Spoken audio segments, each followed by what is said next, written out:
We're up on Montserrat with my buddy Brandon, who despite living here for 8 full years has never been up to the mountains, so I just had to bring him up here, show him a little bit about what's going on. What do you think? Absolutely amazing. It's a must-see when going to Barcelona, and this is your guy, Patrick. Shamelessly promoting always.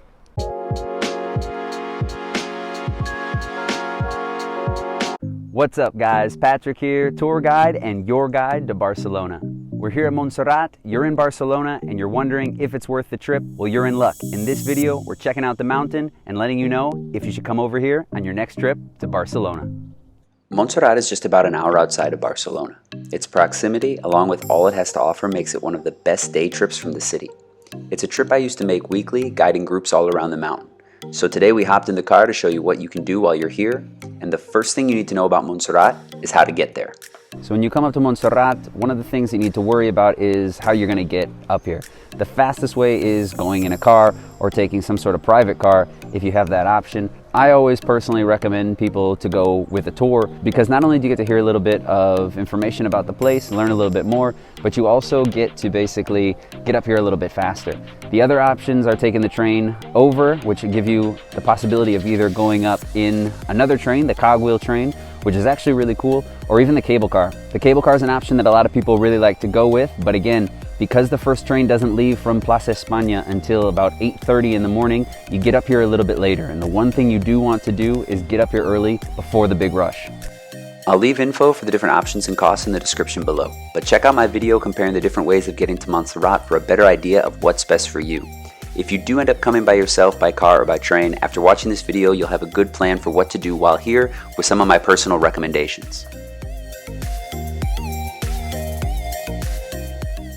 The name Montserrat comes from serrated mountain, and there's no surprise here where this name comes from. As you approach, you'll notice the seemingly unending amount of peaks and jagged rocks that decorate the mountaintop.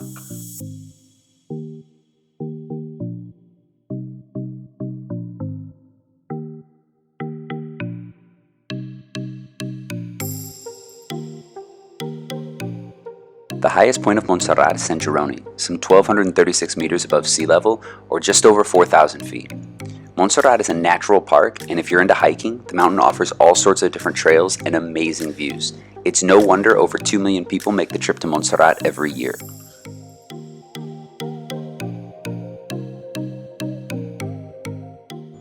But Montserrat is also a place of pilgrimage and deep religious meaning, and many people visit the mountain, the site of an almost 1,000-year-old monastery and basilica, to see the Virgin of Montserrat.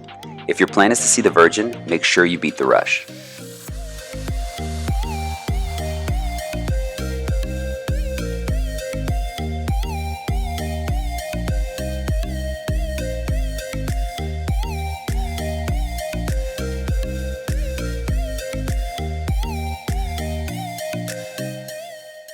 So if you are visiting Montserrat, the thing you want to do is you want to get up here early. And what I'm talking about is around like 9 o'clock in the morning, because what happens is you want to get inside of the church. So what you need to do is come up here directly, and instead of going inside of the church right away, you want to get into the line. That would usually be back right over there. And you want to get inside because it closes at 10:30 and it's going to close until 12. So depending on your trip, depending on what you have planned, you're not going to be able to get in and see the Virgin if you don't get in here right away.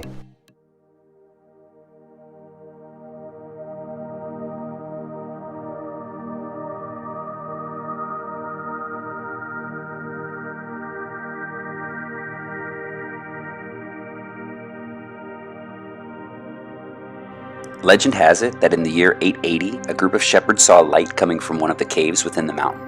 After making their way to the cave, they found the statue of the Virgin. Amazed by this miracle, they wanted to carry her down the mountain. But as they arrived to the spot where the basilica is today, she became too heavy to move any further. It is here where they would build a church to honor her. It's said that the color of her skin is due to the oxidization of the lead that over the centuries has turned black, giving her the nickname La Moroneta, or the Black Madonna.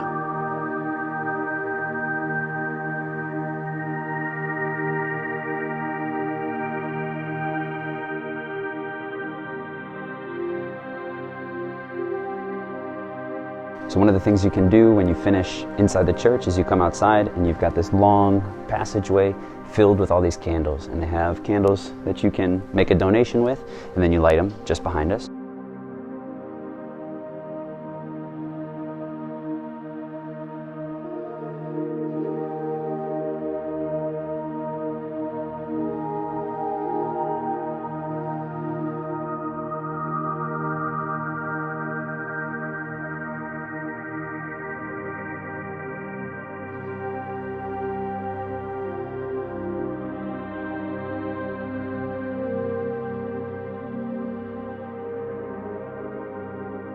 Now take some time to visit the Basilica. Entrance is free and there isn't the same rush to get inside.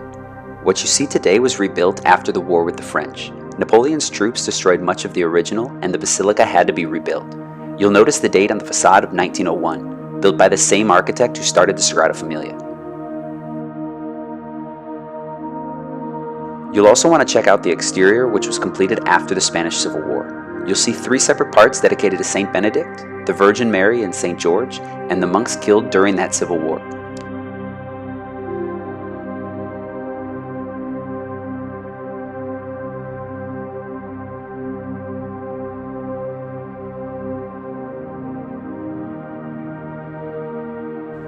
Apart from the cultural visit, Montserrat offers incredible views and picture opportunities. I always recommend taking some pictures right when you get there. If you're early enough, the clouds won't have moved and you'll get some incredible shots. Don't worry, those clouds tend to move as the day goes on, and the same spots later will have some even clearer viewpoints. One of the best spots to do this is at the sculpture of the Stairway to Heaven. You'll notice a fence has been put up around it because a few years back an Instagrammer climbed to the top and took a photo, and of course, others wanted to do the same. But some of the best views are from St. Michael's Cross, which gives you picturesque views of the monastery and the valley below. It also will give you a chance to do a little bit of walking.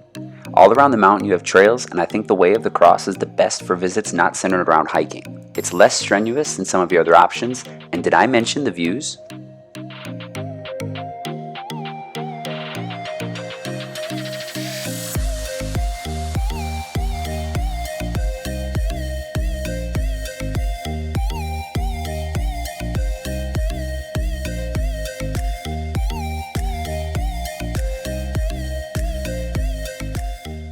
For those of you who want to go up a little higher and save yourself the walk, the San Juan funicular takes you a bit further up the mountain.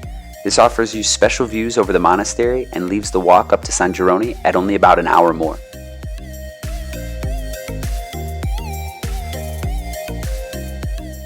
One of the other options you have is taking the funicular San Juan from the church up to a little bit higher point. We're on it right now. It is 14 euros for a there and back trip for an adult. If you do take the time to do it, spend some time wandering around. When you get to the top, there's an explanation of some of the rocks that have been named after animals that they look like. Make sure you spend some time walking around here because just going up the funicular to come back down isn't really worth it. You're better off spending some more time around the monastery or even just out to the cross.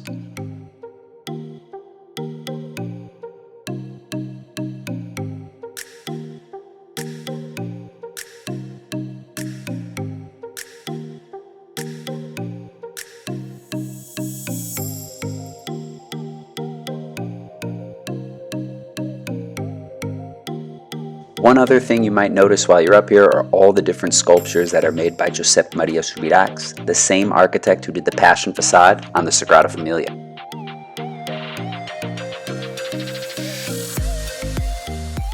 Knowing what you want to do and planning ahead a little allows you to take full advantage of your trip to Montserrat. Brandon and I were able to do everything within this itinerary and still be back at home in time for lunch.